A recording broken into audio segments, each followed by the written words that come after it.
Kabanata 2731. Hindi ako magiging gentleman kung ginawa mo ito ng mas maaga.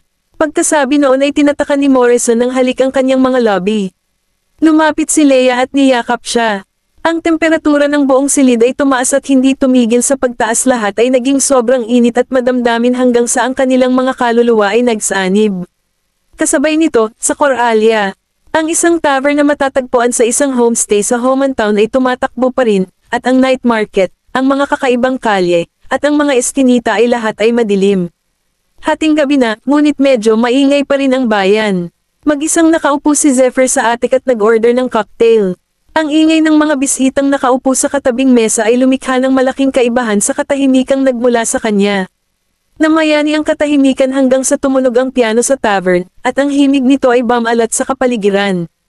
Isa itong babaeng mang-aawit, tumutugtog siya ng piano at kumakanta, at ang medyo umuusok niyang boses ay malambing. "Hello, ako ito, ex mo. Tumawag ako para huwag mag-sorry, pero hiling ko sa iyo ang pinakamahusay. At hindi ako nagtatanim ng sama ng loob, pangako hindi ito pagsubok. Okay kami. Minsan ito ay gumagana ngunit kung minsan ay hindi. Siguro aayusin natin ito o baka hindi na. Minsan ang puso ay maaaring lumubog na parang bato. Hanggang sa makauwi ka na." Ang mga alon ng palakpakan ay dumating mula sa lahat ng sulok ng tavern, at nilinggan ni Zephyr ang babaeng mang-aawit. Ang may-ari ng homestay ay nagdala ng ilang merienda sa kanyang mesa, tumingin sa direksyon ng kanyang tingin, at ngumiti. Ang kanyang pangalan ay Ursel Caezo. Napakaganda niya, hindi ba? Siya ay isang 19 na taong gulang na estudyante ng musika mula sa Coralia Art Institute. Siya ay nagtatrabaho ng part-time bilang isang resident singer sa aming tavern, at ang kanyang mga kaklase ay nagsushooting ng mga pelikula sa showbiz ngayon. Binawi ni Zephyr ang kanyang tingin. Mukhang hindi ako nag-order ng anumang merienda. Umupo ang may-ari ng homestay at sinabing, "Nasa bahay ito. Bihira ang isang tulad mo na pumunta dito para magbakasyon. Kalahating buwan ka nang naninirahan dito, kaya paanong hindi kita mabibigyan ng ilang benepisyo, Mr. Gosling?" Binuhusan siya ni Zephyr ng alak. "Mukhang maganda ang negosyo mo dito. Kami ay matatagpuan sa isang turismo development zone, kaya ang mga tao mula sa ibang mga lugar ay gustong pumunta dito." Itinaas ng may-ari ang kanyang baso at iniklink ito sa kay Zephyr. "Kumusta ka na? Mas nakaka-relax ka ba pagkatapos magtagal dito?" Isang mahinang ugong ang itinugon niya at ininom ang kanyang alak. "Uri ng, hindi mo alam na ang tavern na ito ay sikat sa ibang bagay maliban sa aming inumin, hindi ba?" Naguguluhan si Zephyr. "Ano iyon? Kilala rin ito bilang Tavern of Love Encounter." Natigilan si Zephyr. Tumawa ang may-ari at nagsali ng alak para kay Zephyr. "Seryoso ako. Baka kung magtatagal ka pa rito, makikilala mo ang soulmate mo at isasama mo siya. Inaasar mo ba ako, o ang tingin mo sa akin ay isang biro?" Napapikit si Zephyr. "Sige, hindi na kita kukulitin." Nakipag-clink sa kanya ang may-ari ng salamin.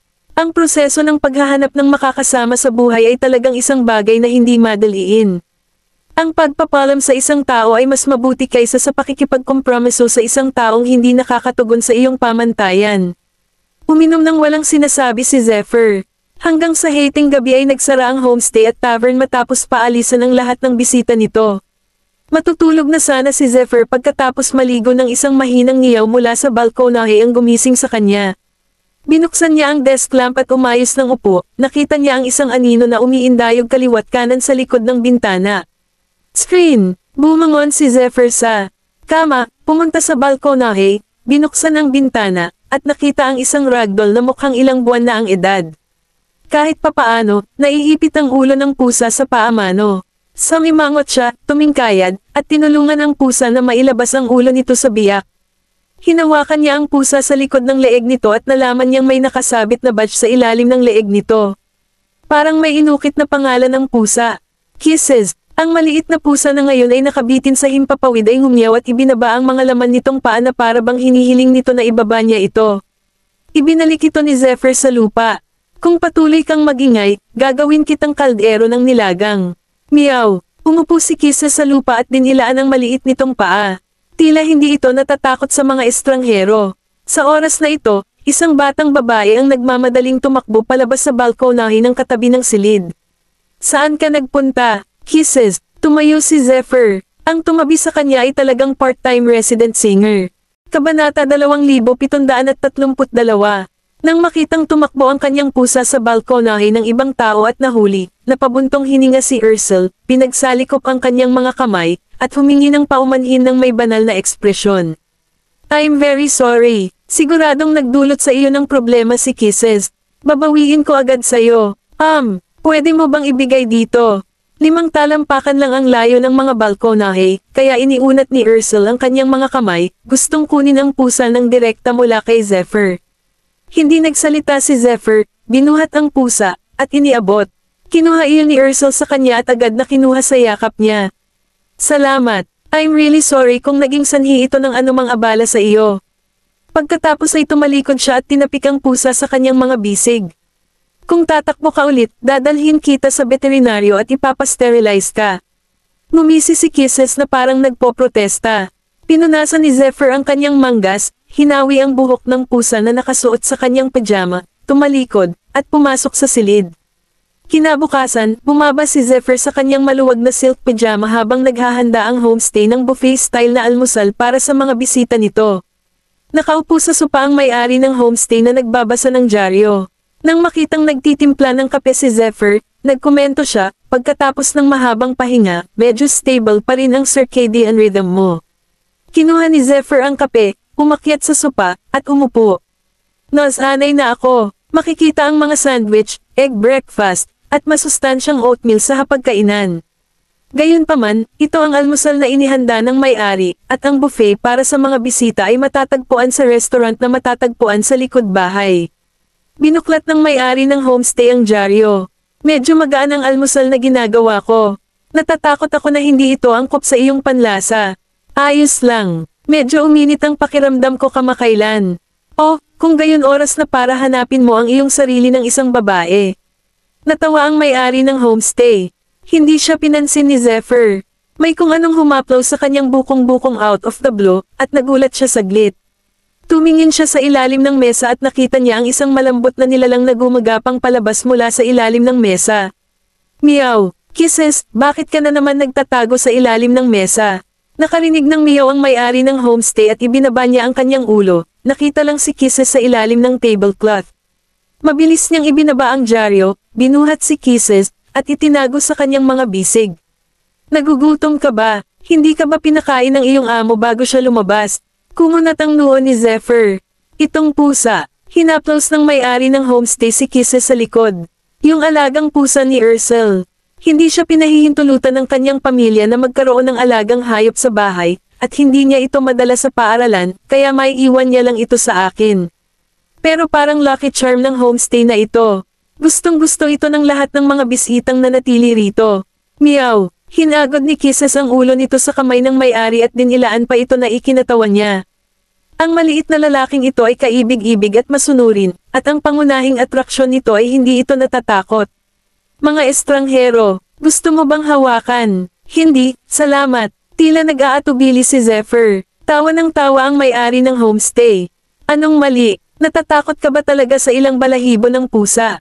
Pare, hindi mo alam kung paano nakakapagpagaling sa sarili ang mga alagang hayop, hindi ba? Seryoso, ang pagmamay-ari ng isang alagang hayop bilang isang kasama ay maaaring maging mas mahusay kaysa sa pagkakaroon ng isang babae na gawin ng parehong. Hindi lamang ito magpapasaya sa iyo, ngunit mananatili rin ito sa iyong tabi sa lahat ng oras. Kahit na may inis ka nito paminsan-minsan, talagang nakaka-relax ka sa physical at mental kapag nakakapit ito sa paligid. Gumalaw ang mga mata ni Zephyr, ngunit hindi siya umimik kahit isang salita. Mr. Quig, pumasok si Ursel na may dalang bag sa kanyang likod, hawak ang isang malaking bag ng pagkain ng pusa sa kanyang kamay. Naubusan na ako ng cat food, kaya dali-dali akong lumabas para bumili. Siguradong gutom na si Kisses dahil hindi pa ito nakakain kaninang umaga. Ibinaba ni Yale Quig, ang may-ari ng homestay, si Kisses. Alam ko na. Bumaba ito dito kapag naghahain kami ng almusal. Siguradong nagugutom na ito. Nagsashay si Kisses hanggang sa paanan ni Ursel, tumingkayad naman si Ursel at hinaplos ito. Nagugutom ka siguro. Papakainin kita ngayon, huwag kang mag-alala. Habang sinasabi iyon, nakita ni Ursel ang maliit na mangkok ni Kisses sa bahay ng pusa nito at ibinuhos ang pagkain ng pusa sa automatic feeding machine. Naglabas din siya ng sausage, pinutol ito sa ilang piraso gamit ang kutsilyo, at idinagdag sa pagkain ng pusa. Kabanata 2733. Masayang nagsimulang kumain si Kisses. Years, di ba nasa school ka ngayon? Mukhang may dumating sa bahay ng aking propesor, at humingi siya ng isang araw na bakasyon. Napatingin si Ursel kay Yale. Lumalabas lang ako dito kapag wala akong klase, di ba? Napangiti si Yale. Ang sarap maging bata. Ngayon lang napansin ni Ursel si Zephyr at natigilan siya ng ilang segundo. Hoy, di ba? Oh, ikaw ang lalaking nananatili sa tabi mula kagabi, di ba? Napatingin si Yale kay Zephyr. Magkakilala ba kayo? Hindi. Si Kisses ay tumakas sa kanyang balkonahe kagabi, kaya marahil ito ay nakakagambala sa kanya. Isang awkward na ngiti ang binigay ni Ursel at may naisip. Nga pala, Mr. Quig, mukhang matagal na siyang nagstay dito. Napangiti si Yale. Oo, medyo matagal na siya dito. Ang aking kaibigan ay dumating dito mula sa Baseburg sa bakasyon. Baseburg. Umupo si Ursel sa sopa sa sandaling ito at nagtanong na may kakaibang ekspresyon, masaya ba ang Baseburg? Walang pakialam na tumugon si Zephyr, ayos lang. Ang ilan sa aking mga kasama sa kurso ay nagpunta rin sa Baseburg at nakapasok sa ilang mga akademya ng pelikula. Nabalitaan ko na ang ilan sa kanila ay nagtatrabaho na ngayon sa mga filming crew. Napatingin si Yale sa kanya. Kung gusto mo ring mag-shoot ng mga pelikula, ito ang taong gusto mong kausapin. Nauna na siya sa entertainment industry. Napatingin si Zephyr kay Yale. Wala na akong balak isali ang sarili ko sa showbiz. Umupo ng tuwid si Ursel. Wala akong balak pumasok sa entertainment industry. Ano ang napakahusay sa pagkuha ng sarili sa industriya? Lalo na para sa amin na mga estudyante sa kolehiyo, kung ang ahensyang makakaharap namin ay black-hearted, baka lokohin pa kami ng ahente para ibenta ang sarili namin sa ahensya, kung saan mapisil kami hanggang sa huling hibla ng aming pagkatao para sa kanilang kapakanan. At kung gusto naming wakasan ang aming kontrata sa kumpanya, maaaring hindi kami mabayaran ng patas o kahit na aidmande bilang kapalit. Oo, mukhang marami kang alam. Huminga ng mahina si Ursel at pumitas ng itlog. Siyempre, nangyari ito sa ilang course mate na kilala ko sa school. Nakita sila ng mga celebrity scouts dahil sa kanilang kagwapuhan at nagdebut sila pagkatapos noon. Gayunpaman, ang nakuha lang nila ay ang panlilinlang sa pagiging intern para sa ilang potensyal na babaeng idol group. 4 na oras lang ang tulog nila araw-araw, practice lang ang ginagawa nila sa buong araw, at bawal silang umalis sa property ng kumpanya o humingi ng leave. Gaano kalungkot iyon? Kinuha ni Yale ang kanyang tasa ng kape. Parang chismis yan. Hindi nakakagulat na alam ni Rolly mula sa crew ng kusina ang lahat. Parang ikaw ang nagsasabi sa kanya ng lahat. Sak, mahilig ka rin mag-chismis no? Hindi ba't ikaw ang nagkwento sa akin tungkol sa lalaking nagdala sa kanyang jowa dito at bumangga sa kanyang asawa at sa kanyang sariling manliligaw dito? Doon nalaman ng mag-asawa na pareho silang niloloko at nag-away dito. Nabulunan si Yale sa kanyang kape. Sinabi ko lang sa inyo ang tungkol sa kwento dahil gusto ninyo itong pakinggan. Wala akong pakialam. Sinabi ni Rolly na ikaw ang pinakasismoso sa buong lugar, at kaming lahat. Natutunan sa iyo, bullcrap. Naging masigla ang buong sala dahil sa alitan nilang dalawa. Sa maliit at simpleng homestay na ito, maraming bago at iba't ibang mukha ang makakarinig ng iba't ibang kwento, at madarama ang mabagal na buhay ng maliit na bayan na ito. Ang buhay ay nadama na simple at kalmado. Nagpalipat-lipat ang tingin ni Zephyr sa homestay na para bang matagal na niyang hindi naramdaman ang ganoong atmosphere. Medyo matagal nang nananatili si Zephyr sa homestay, at naging pamilyar na sa kanya ang lahat ng staff.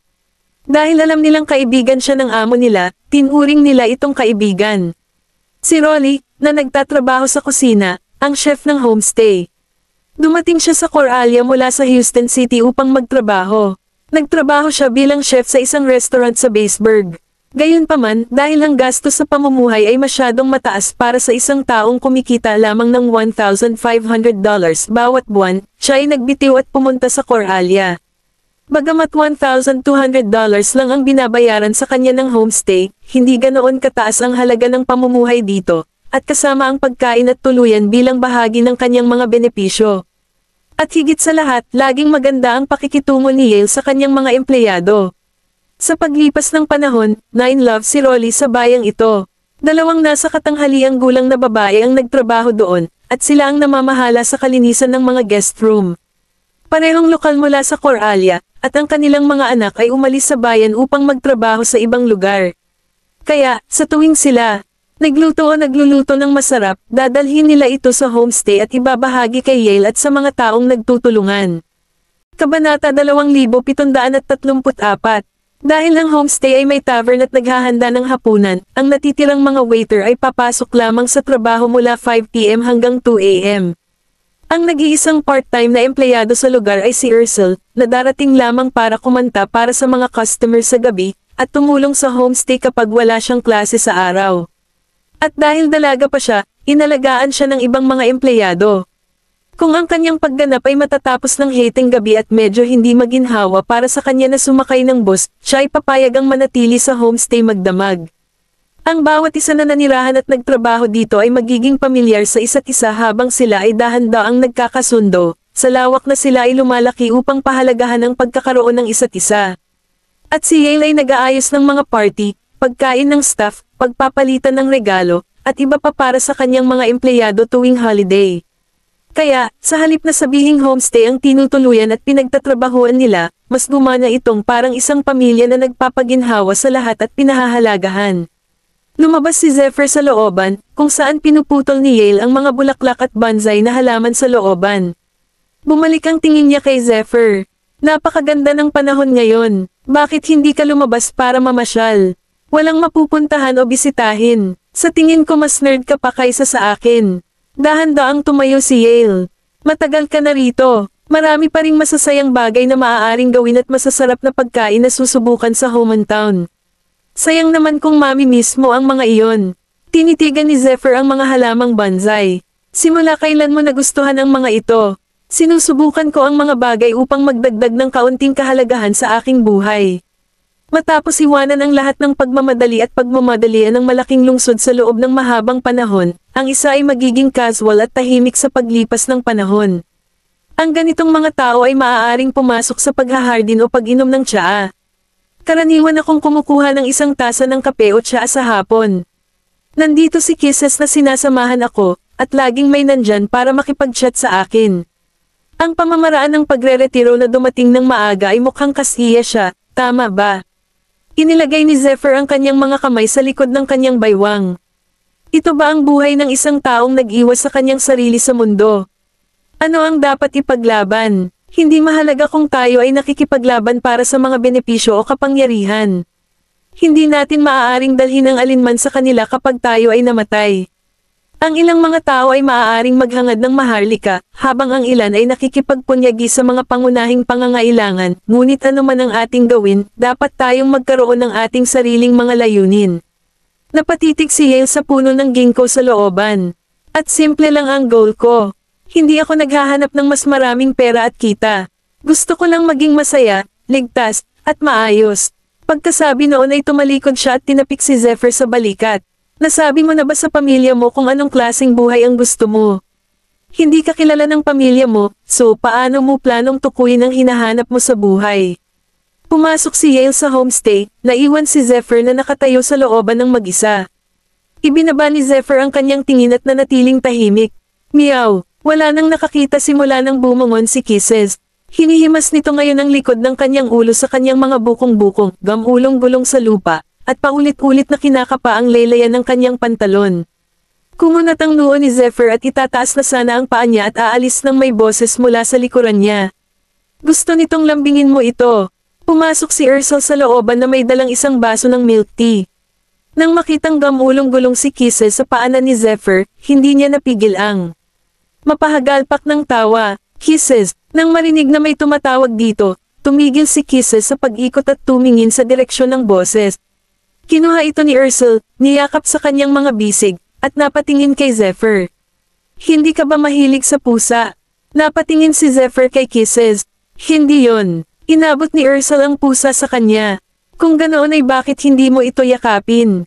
Ang mga pusa ay bihirang gamulong at ipakita sa mga estranghero ang kanilang mga tiyan. Kung ginagawa nila ito kapag kasama mo sila, ibig sabihin ay gusto ka nila at lubos na pinagkakatiwalaan ka. So, hindi ba nagpagulong-gulong lang si Kisses sa iyong mga paa at umaarte sa iyo ng may pagkakoketish? Bahagyang nag-alinlangan si Zephyr habang direktang itinulak ni Ursel si Kisses sa kanyang mga braso. Hawakan mo lang. Ikaw ay isang mature na tao sa labas, kaya kamusta ka na? Bahagya siyang natigilan, tinitigan ang mabalahibong nilalang sa kanyang mga braso.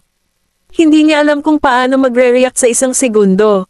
Ako ay isang maisla na tao. Saktong nasa ulirat siya, inangat ni Kisses ang ulo nito at dinilaan ang kanyang baba. Kabanata 2735. Inangat ni Zephyr ang kanyang ulo nang hindi niya namamalayan, pakiramdam na siya ay nasa sapawan lang ng isang pusa. Kinagat ni Ursel ang straw sa kanyang baso at tumawa. Medyo sobrang sigla lang si Kisses, kaya huwag mo na itong pansinin, sir. Inilayo ni Zephyr ang magulo na pusa sa kanyang mukha at samimangot. Sir, bagaman mukha kang bata, halos kasing edad mo si Mr. Quig, di ba? Nawala nang masabi si Zephyr. May hindi ba siya naintindihan tungkol sa edad ko? Bumaba ang tingin niya sa pasang nasa braso niya at marahang hinaplos ang malambot na balahibo nito. Si Yale ay mas matanda sa akin ng 4 na taon. Okay, then let's do some basic math. Si Mr. Quig ay mas matanda sa iyo ng 4 na taon, kaya 30 taong gulang ka na at mas matanda sa akin ng 11 taon, kaya hindi ba dapat ako ang tumawag sa iyo bilang sir? Hindi pa ako pinanganak noong siya ay 11 taong gulang. Napatingin si Zephyr sa kanya. Siya ay talagang isang young adult. Meow. Hinayla ni Kisses gamit ang mga paa nito ang damit ni Zephyr at mas lalo pang idiniin ang ulo nito sa kanyang mga braso. Sa sobrang takot ni Ursel ay agad niya itong kinuha sa kanya at nahihiyang ipinaliwanag, I'm sorry. Ang mga halik ay maaaring maging masyadong masigasig kapag ito ay nasa paligid ng mga lalaki. Pagkatapos ng lahat, ito ay isang siya. Matapos hawakan ito sa kanyang mga bisig, tinapik ito ni Ursel sa ulo. Paano ka mangungulit sa damit ng iba? Pervert ka. Inayos ni Zephyr ang kanyang damit at hinawi ang buhok ng pusa sa kanyang sando. Palihim siyang tiningnan ni Ursel. Maaaring mas matanda sa akin ang lalaking ito, ngunit maganda pa rin siya. Makalipas ang ilang sandali, mas nakilala ni Ursel si Zephyr, habang ang huli ay hindi na rin lumalayo kay Kisses gaya ng ginawa niya noong simula, at mas madalas na niya itong hinahaplos. Nakaramdam ng init ang sikat ng araw sa labas ng bintana. Nakaupo siya sa couch at nagbabasa ng magazine habang si Kisses naman ay nakahiga sa tabi niya at umidlip. Ibinaling ni Zephyr ang kanyang ulo, tinitigan ito, itinaas ang kanyang kamay, at hinaplos ng marahan ang balahibo nito. Iminulat muna ni Kisses ang mga mata nito, nakitang siya iyon, dinilaan ang kamay, at humiga. Ang mga sulok ng lobby ni Zephyr ay kumaibot at kumukulot pataas. Nakatayo sa front desk sina Yale at Ursel. Napalingon sila at napatingin sa sala. Ngumiti si Yale at sinabi sa mahinang boses, Years, parang lahat lang ng tao ay mahal si Kisses. Talagang nagawa nitong mahulog ang lalaking iyon para dito. If my memory serves me right, mukhang hindi masyadong mahilig si Zephyr sa mga alagang hayop. Matagal siyang tinitigan ni Ursel, pagkatapos ay tumabi at nagtanong, Mr. Quig, kakaiba siya. Bakit mas nerdir pa ang isang magandang lalaki kaysa sa akin? Tumikim si Yale at hininaan ang boses. Hindi mo siya matatawag na nerd. Ang ginagawa niya sa lahat ng ito ay ang pagtatago ng kanyang lakas at paglalaan ng kanyang oras. Bakit kailangan niyang gawin iyon? Bata ka pa. Pinag-uusapan natin ang mundo ng mga matatanda. Tumigil ka. Nasa hustong gulang na rin ako, kaya huwag mo na akong pagsalitaan ng palusot na bata pa ako. Walang awa siyang pinutol ni Ursel. Walang magawa si Yale. Sige, tinatanong mo pa kung anong balak niya. Anong meron doon? Nasa mood ka na naman ba magchismisan? Napaawang ang lobby ni Ursel at walang sabi-sabing ngumiti habang nakatutok ang tingin kay Zephyr na nakahawak kay Kisses. Ito ay marahil dahil ang lalaking ito ay nakakaramdam ng kalungkutan sa akin. Bukod sa sobrang nerdy, wala siyang kausap maliban kay Mr. Quig at sa mga taong nagtatrabaho dito na parang wala siyang interes sa mundong ito. Bumalik sa Baseburg. Ang seremonya ng engagement ng Yanjas ay ginanap sa banquet hall. Dinala ni Whelan si Cameron para dumalo sa seremonya. Si Morrison, na nakikipag-inuman kasama ang mga elder ng kanyang pamilya, ay nakita sila at lumapit sa kanila na may dalang baso ng alak. Wayne, late ka na. Napangiti si Whelan. Congratulations, you actually got engaged so soon. Kung hindi ako magnobyo ngayon, dapat ba akong maghintay hanggang ang aking fiancé ay tumakas kasama ng ibang lalaki? Inabutan siya ni Morrison ng wine glass. Malaking kawalan ang mararanasan ko kung ganoon. Lalo na kapag si Leia ay nakakaakit ng maraming atensyon sa ibang bansa. Tumingin si Cameron sa paligid. Nasaan si Miss Young? Bakit hindi ko siya nakita? Ibinaba ni Morrison ang kanyang tingin at sinipat ang kanyang relo. Nasa dressing room pa yata siya. Kabanata 2736. Sa sandaling sinabi iyon ni Morrison, gumawa si Leia ng nakamamanghang hitsura sa isang kulay champagne na low-neck long gown. Sa ilalim ng maulap na liwanag, ang dahan-daang lumalapit na figure ay unti-unting naging malinaw, na may katanji tanging makeup at magandang ugali. Panay ang tingin ni Morrison sa kanya, at ang mga mata nito ay hindi maiwasang gumalaw sa kanya. Pasensya na kung pinaghintay ko kayo. Tumayo si Leia sa harap nila na may ngiti sa lobby. Biglang bumalik sa katinoan si Morrison, tumahimik, at agad na hinubad ang suot na suit jacket at itinakip sa kanyang mga balikat. Natigilan si Leia sa kanyang biglaang pagkilos. Mariing paliwanag ni Morrison, nakaon ang aircon. Natatakot akong nilalamig ka. Gustong habarin ni Leia ang jacket niya. Pero sobrang init dito. Hindi, siguradong malamig ang pakiramdam mo. Hinawakan ni Morrison ang kamay niya, hindi niya hinayaang tanggalin ang jacket sa kanya. Nagpalitan ng tingin sina Waylon at Cameron at walang magawang ngumiti. Lay, lumapit si Benjamin at nakita si Waylon. Oh, Wayne, dumating ka rin. Kinuha ni Waylon ang kanyang wine glass at nagpropose ng toast. Si Morrison ay aking kaibigan, ang aking kapatid na lalaki mula sa ibang ina. Ngayong engaged na siya, natural lang na gusto kong pumunta para i-share ang moment na ito sa kanya. Tumawa si Benjamin. How I wish na maging ganito kasigla ang mga bagay-bagay dito araw-araw. Hindi na ako makapaghintay na mag-organize ng wedding ceremony para sa kanila ngayon. Hindi napigilan ni Leia na makaramdam ng kawalan. Kaunting panahon lang tayo nagkasama, nagmamadali ka nang ipakasal tayo. Paano kung ang mga bagay ay hindi umaayon sa nakikita natin ngayon? Ano sa tingin mo ang hindi pupunta ng naaayon? Kumunat ang noo ni Morrison at lumingon kay Leia. Niyakap siya ni Leia at sinabing may bakas ng katuwaan na sumilay sa kanyang mga mata, sinasabi ko nga na hindi nararapat na magdaos tayo ng kasal ngayon. Masyadong nagmamadali, at wala tayong ginawa para paghandaan ito, di ba? Napapikit si Morrison. Sa tingin ko hindi iyon ang ibig mong sabihin. Samando si Leia sa tabi ng tenga at mahinang sinabi, kaya mas mabuting kumilos ka. Kung hindi, baka ibalik kita at humingi ng refund. Galit na tumawa si Morrison at hinigpitan ang brasong nakapulupot sa bewang niya, hinayla siya palapit sa kanya. Kung maglakas loob kang ibalik ako, pupunta ako sa pasukan ng kumpanya ng iyong ama at maglulunsad ng isang protesta. Hindi alam ni Leia kung ano ang i-react sa sagot niya. Ang mag-asawang ikakasal ngayon ay naghiwa ng cake at nagbuhos ng 2 bote ng champagne, at sa patoto ng lahat ng mga kamag-anak at kaibigang naruroon, naglabas si Morrison ng isang mamahaling mukhang ruby ring. Ito ay isang singsing na iniwan sa akin ng aking mga magulang, ito ay mana ng mga Shaws, at hiniling nila sa akin na ibigay ito sa aking asawa pagdating ng panahon. Ito ang isa at tanging uri nito, at ibibigay ko ito sa iyo dito mismo, ngayon din. Pagkasabi nun ay lumuhad siya sa isang tuhod. Leia Young, papakasalan mo ba ako? May mga tagay sa eksena. Tumawa ng malakas si Leia at agad na inilahad ang kamay. Oo naman. Ngayon tumahimik ka at tulungan mo akong ilagay ito. Isinuot ni Morrison ang singsing sa kanyang singsing na daliri, at agad siyang niyakap ni Leia, habang nangingilid ang mga luha sa kanyang mga mata. 9 PM na nang matapos ang engagement banquet. Naglalakad sina Cameron at Waylon sa tabi ng parke sa tabing ilog, at ang mga kahaliling ilaw sa kalye ay pinahaba ang mga anino sa likod nila, at ang simoy ng hangin mula sa ilog ay napakalamig. Napagtanto ko lang na hindi pa ako nakakaikot sa Baseburg ng maayos pagkatapos ng mahabang panahon dito. Hinawakan ni Waylon ang kamay niya.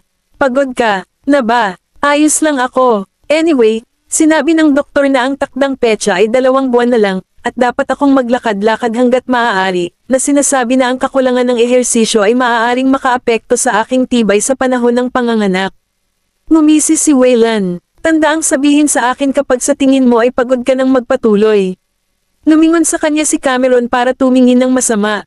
Ako ba ang uri ng tanga na susubukang magpakitang gilas sa oras na ito? Mahirap sabihin iyon. Natahimik si Cameron at ayaw nang makipag-usap sa kanya. Nang makakita ng cart na nagbebenta ng ice cream cone, huminto si Cameron at hinatak ang braso ni Waylon. Huminto siya, tumingin muli sa kanya. tumingin sa direksyon ng kanyang paningin, at nakita ang ilang bata na nakapila para bumili ng ice cream. Umiling si Cameron at mamulong, kakagat ko lang, pwede ba? Twist, pinunasan ni Waylon ang tungkin ng kanyang ilong. Alam niyang naghahangad siya ng ice cream, walang magawa itong sinabi, okay, ibibili kita. Ngumiti si Cameron at hinintay siya sa mismong lugar. Kabanata 2737. Lumapit si Waylon sa ice cream cart, at nang kukunin na sana niya ang kanyang wallet para magbayad, pinandilatan siya ng ilang maliliit na bata. Sir, may pila dito. Hindi ka pwedeng basta-basta tumalon. Huminto siya ng ilang segundo, saka yumuko at tinitigan ang mga batang iyon. Paano ito? Bibilhan ko kayo ng tig-iisang ice cream, at ang kailangan nyo lang gawin ay hayaan akong pumila, okay? Nagpalitan ng tingin ang mga bata. Mukhang magandang deal ito. Lahat sila ay sumang-ayon sa mungkahi ni Waylon sa huli. Si Waylon ay bumili ng ice cream, pagkatapos ay bumili ng isa para sa bawat isa sa kanila habang siya ay nandoon. Pagkatapos bayaran ng lahat ng ice cream, kumuha siya ng isa sa bangkos at naglakad patungo kay Cameron. Hindi napigilan ni Cameron ang tumawa ng malakas. Talagang gumawa ka ng ganoong paraan para lang putulin ang pila. Inabot nito sa kanya ang ice cream. Ang isang problema na maaaring malutas sa isang ice cream ay hindi kailanman isang problema sa akin. Binuksan ni Cameron ang ice cream at tinikman ito. Kapag ang nakakapasong panahon ng tag-araw ay sinamahan ng nagyayelong ice cream, ito ay isang kagalakan. Matapos makatanggap ng text message ay agad na pinulupot ni Waylon ang kanyang mga braso sa kanyang baywang. Sige, dumating na ang kotseng sundo sa atin. Tara na. Umalis si Cameron kasama niya. Pagkaraan ng ilang araw, bumalik sina Colton at Freysia sa Goldman Mansion mula sa Comports, at kinuha ni Maisie si Charm mula sa kanila. Nako, mukhang tumaba ang batang ito. Napangiti si Freysia. Talagang lumaki ang kagandahan. Tama ka. Noong nasa ganitong edad si Daisy, mas mabigat pa siya at parang chubby na parang Bic. Niyakap ni Maisie si Charm at tinulungan itong linisin ang kanyang drool pocket. Wala pa ring ngipin si Charm kaya laway-laway siya kapag ngumiti. Ibinigay ni Colton ang kanilang mga bagahe sa mayordomo. Malapit na rin ang due date ng baby ni Wayne, di ba? Binuhat ni Maisie si Charm papasok ng mansyon. Makalipas ang 2 buwan ang takdang petsa, ngunit hindi namin alam kung darating ito ng mas maaga kaysa sa inaasahan, tulad ng kaso ni Daisy. Nakaupo si Nicholas sa sopa at umiinom ng tsaa. Itinaas niya ang kanyang ulo, nakita silang papasok sa sala, at ngumiti. Bumalik ka mula sa iyong honeymoon. Oo, Lolo. Hinawakan ni Colton ang kamay ni Freysia, umakyat sa sopa, at sabay na umupo. Ibinaba ni Nicholas ang kanyang tasa at iniunat ang kanyang kamay. Halika, yakapin ko ang batang babae na iyon. Inabot ni Maisie si Charm sa kanya. Mula nang ipanganak ang kanyang apo sa tuhod, mas gusto siya ni Nicholas na hawakan siya. Noong bata pa siya, gusto na niyang magkaroon ng anak na babae ngunit hindi niya makuha. Nang maglaon, nang malaman niya ang tungkol sa kanyang apo na si Dulcey, nagustuhan niya ito, at ganoon din ang ginagawa niya kay Charm ngayon. Nang makitang nahuhulog si Charm sa pagmamahal na wala sa kanya noong bata pa siya, labas na ikinatuwa ni Freysia. Kahit papaano ay mabiyayaan si Charm ng isang masayang pagkabata, hindi katulad niya. Hinawakan ni Colton ang kamay niya. Ano ang iniisip mo? Umiling siya at tumawa. Masaya ako para kay Charm. Sa wakas ay naiintindihan ko na kung bakit palaging inaasahan ng isang ina na mas mahusay ang kanyang anak kaysa sa kanyang sarili. Ito ay dahil umaasa siyang ang kanyang anak ay magkakaroon ng isang bagay na wala sa kanya noong siya ay anak ng iba. Kaya sa palagay ko iyon din ang naisip ng aking ina. It's just that she valued Ken, who could provide her with more and something better. Iminungkahi ni Nicholas, tawagan sina Cam at Wayne para maghapunan ngayong gabi. Ilang oras na rin ang lumipas mula nang maupo kami bilang isang pamilya. Tumango si Maisie at ngumiti. Okay, kinagabihan, iniuwi ni Waylon si Cameron para sa hapunan. Bukod kina Daisy at Titus, nandoon ang lahat, at maingay ang atmosphere sa mansion. Mula nang mabuntis si Cameron, mas marami na siyang kinakain kaysa kina Freysia at Daisy. Marahil ito ay batay sa kanyang pangangatawan, hindi siya madalas na naduduwal sa simula ng pagbubuntis, at ang kanyang gana ay tumaas ng husto pagkatapos ng unang buwan. Nakangiting sabi ni Maisie, Cam, napagtanto ko na hindi ka naghihirap pagkatapos mabuntis. Tahimik na kumuha si Nolan ng pakpak ng manok para kay Maisie. Sa kabutihang palad, lahat ng 3 Rugrat ay gumagana ng maayos. Sinamon siya ng tingin ni Maisie. Dagdag pa ni Freysia, nainggit ako sa iyo, Cameron. Ni hindi ako makakain ng kahit ano sa unang 3 buwan ng pagbubuntis, at halos masira ako dahil doon. Kabanata 2738. Itinaas ni Cameron ang kanyang ulo at kinagat ang kanyang tinidor. So, ako lang ba ang espesyal? Sinandok siya ni Waylon ng sopas. Mayroon ka ring mata ko na bibig. Kahit ano kakainin mo kung walang pipigil. Nakagat niya ang labi niya at walang sinabi. Isang tawa ang pinakawalan ni Nicholas. Mabuti para sa mga buntis na kumain ng marami. Noong buntis ang lola mo sa tatay mo, kasing laki ng gana ni Cam. Kakainin niya ang anumang makita niya. Palihim pa siyang nagtago ng merienda sa akin. Speaking of snacks hiding, nakonsensya bigla si Cameron. Nahuli ni Waylon ang pagbabago ng kanyang ekspresyon at damilat. Sinasabi mo ba sa akin na may tinatago ka rin? Matapang niyang itinanggi. Hindi. Mukha ba akong taong nagtatago ng merienda? Imposible talaga yon. Nagtawanan ang lahat ng nasa hapagkainan. Sa isang kisap mata, simula na ng Hulyo. Noong summer break ni Didi, dinala siya ni Brandon sa Yarramore, at naglakbay din doon si Freysia para bisitahin sina Leia at Norman. Pareho na rin silang nakapagtapos, at si Norman ang pumalit sa negosyo ng pamilya, hindi sumunod sa yapak ng kanyang tiyuhin. At naging producer si Leia ng isang movie crew, specialized sa storyboarding, editing, recording, color grading, at iba pa, at pareho silang abala ngayon sa sarili nilang buhay. Dinala ni na Freysia at Brandon si Didi para bisitahin ang puntod ng kanyang mga magulang sa sementeryo. Si Didi ay hindi kailanman nagkaroon ng anumang impresyon sa mga taong nakahiga 6 na talampakan sa ilalim. Nakikilala lamang niya ang kanyang mga biolohikal na magulang. Sa pamamagitan ng mga larawan sa mga lapida. Inangat ni Didi ang kanyang ulo at tinanong si Brandon, mga magulang ko ba sila? Tumango si Brandon. Sa katunayan, ang lapida ni Ken ay itinayo sa ibang pagkakataon, at ang kanyang katawan ay hindi man lang inilibing sa libingan, ngunit hindi sinabi sa kanya ni na Brandon at Freysia ang tungkol dito. Inaasahan nila na ang ama na kilala ni Didi sa kaibuturan ay isang taong may magandang imahe. Ipinatong ni Freysia ang kanyang kamay sa balikat ni Didi. Didi, kailangan mong tandaan na ang Pruitt ay magiging apelyido mo magpakailanman, at palagi kang magiging inapo ng mga Pruitt. Kaya, ikaw ang sasagutin ng responsibilidad ng pagmamana ng Pruitts. Nagtataka si Didi. Ano ang responsibilidad na mamanahin ko? Ngumiti siya at kinurot ang pisngi niya. Dahil ikaw ang huling pag-asa ng Pruitts, ang pamilya ay magiging responsibilidad mo. Tila naintindihan ni Didi ang konsepto at tumango. Pagkatapos ay tinitigan niya ang mga lapida. Tatay, nanay, paglaki ko at magiging pag-asa ng mga Pruitt sa hinaharap. Hinaplos ni Brandon ang tuktok ng kanyang buhok at ngumiti. Magandang babae. Sa kabilang panig ng bansa, si Noel Ace ay kinuna ng larawan ng media kamakailan lamang na lumalabas sa iba't ibang pampublikong lugar kasama si Daisy, ito man ay sa sinehan, opera house, beach, shopping mall, o kumpanya. Mga aktibidad, kabilang ang mga charity party at iba pang social gatherings. Ang mag-asawa ay hindi mapaghihiwalay sa lahat ng oras, at bagamat pareho na silang mga magulang ng triplets, masaya pa rin silang lumabas sa mga petsa. Alam na dumating si Freysia sa Yarramore, binisita siya ni Daisy. 2 buwan na ang nakalipas mula nang siya ay manganak, ngunit ang kanyang katawan ay medyo mabilis na gumaling, at siya ay naging mas mature at kaakit-akit ngayon kaysa dati. Alam niyang gaganap si Daisy bilang cameo role sa isang Dollywood movie, nagulat si Freysia. Nagsimula ka na bang kumuha ng mga bagong tungkulin? Oo, bilang guest star. 1 linggo lang ang kailangan kong manatili sa set. I've discussed with the director na ayos lang basta hindi ako ma-involve sa masyadong maraming shots. Ngumiti si Freysia. Ito ay isang pelikulang Dollywood. Ang iba ay pumatay para lamang magkaroon ng papel sa naturang proyekto. Ay nalalayan ni Daisy ang kanyang ulo sa magkabilang kamay at kinagat ang kanyang dayami. Tatanggapin ko lang ang mga papel na kinaiinteresan ko ngayon. Ang antas ng Caprice na iyon ay wala sa mga chart, ngunit nanalo ka na ng Best Actress Award sa Slakova, kaya sa palagay ko sapat na iyon para sa iyo. Nasa set pa rin si James sa Comport.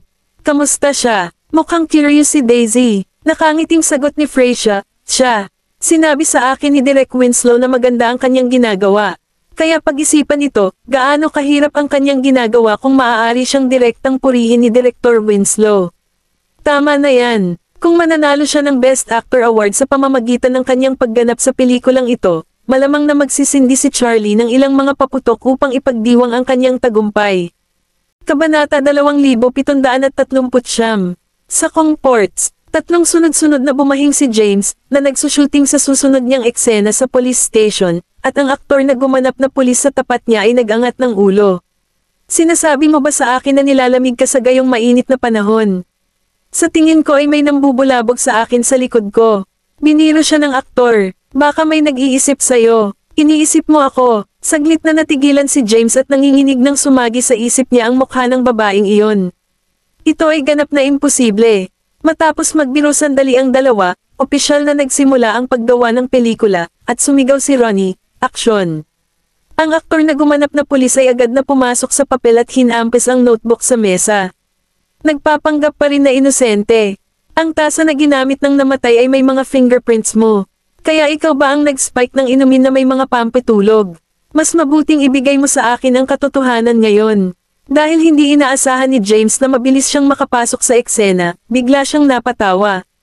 Halatang sinira ng tawa ni James ang play, pero nang ma-realize niyang hindi doon tinapos ni Ronnie ang shooting ay namula ang pisngi niya, at pinigilan niya ang ekspresyon. Pero ano ang susunod kong sasabihin? Nakalimutan niya talaga ang mga linya niya. Nang makitang hindi binigkas ni James ang kanyang mga linya, nahulaan ng kabilang partido na nakalimutan niya ang kanyang mga linya, kaya nag-improvised siya. Naging tanga ka na ba? Sa sandaling natapos ni Ronnie ang shooting, ang dalawang aktor ay nakahiga sa mesa ng interogasyon at nagsimulang tumawa. Nakakatawa bang kalimutan ang mga linya? Agad naman silang sinaway ni Ronnie. Tumigil naman agad sa biro ang dalawa. Pero na ulit, ang eksena ay hindi nagtagumpay sa kahilingan ni Ronnie para sa pagiging perpekto hanggang sa pagtatapos ng ikalawang pagtatangka.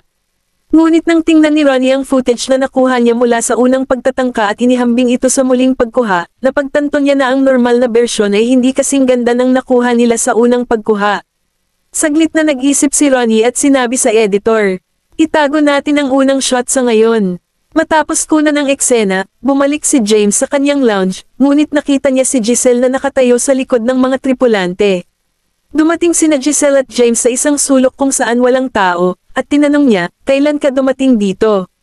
"Kanina pa ako nandito," sagot ni Giselle, "sinabi ko sa mga guard na pinsan mo ako, at pinapasok nila ako." "Pinsan? Pinsan? Oo naman. Kung hindi, ano pa ang inaasahan mong sasabihin ko sa kanila?" Pagkasabi niyo na inabot niya sa kanya ang thermos flask na nasa kamay niya. "Gumawa ng sabaw ang aking ina at hiniling na dalhin ko ito para sa iyo." Kinuha ni James ang prasko sa kanya. "Napakabait ng nanay mo. Okay, dapat bumalik ka na sa trabaho. Aalis na ako." Aalis na sana si Giselle pagkatapos iabot sa kanya ang prasko, pero iminungkahi ni James, "Kara-rating mo lang dito, at aalis ka na. Hindi ka ba nakakaramdam ng pagod sa lahat ng paglipad? Bakit hindi ka bumalik bukas?" Sinubukan niyang kumbansihin siya ng may kabaitan. Tutal, hanggang dito na lang siya naghatid ng sabaw. Sandali lang. Ito ay hindi tama. Paano niya dinala ang prasko sa eroplano? Dito ba siya nag-consign? Isang prasko lang ng sabaw.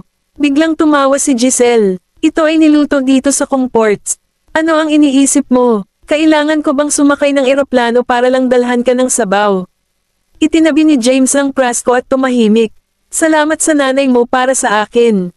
Napakabait niya. Sige, dapat kang bumalik sa trabaho," sabi ni Giselle. Saka siya tumalikod at umalis. Bumalik si James sa set, dala ang thermos flask, at nakangiting nagtanong ang aktor na gumanap bilang police officer, "Yo, is it a lovely-dovey lunch? Sino ang nagpadala nito para sa iyo?" Nagtinginan ng ibang artista na nasa intermission na parang may pinagchichismisan. Tumikim si James at pinandilatan sila. "Ano ang makikita? Ito ay, syempre, ilang sabaw na ipinadala sa akin ng aking pamilya." Umupo siya sa kanyang folding chair at tinanggal ang takip ng prasko. "Guest, ang sabaw ng tadyang ng baboy na ito ay talagang nakakapukaw ng gana. Dapat kong sabihin na ang nanay ni Giselle ay talagang magaling magluto." Naamoy ni Ivan ang bango at lumapit. "Dod, pinagluto ka ba ng nanay mo nitong sabaw ng tadyang ng baboy?"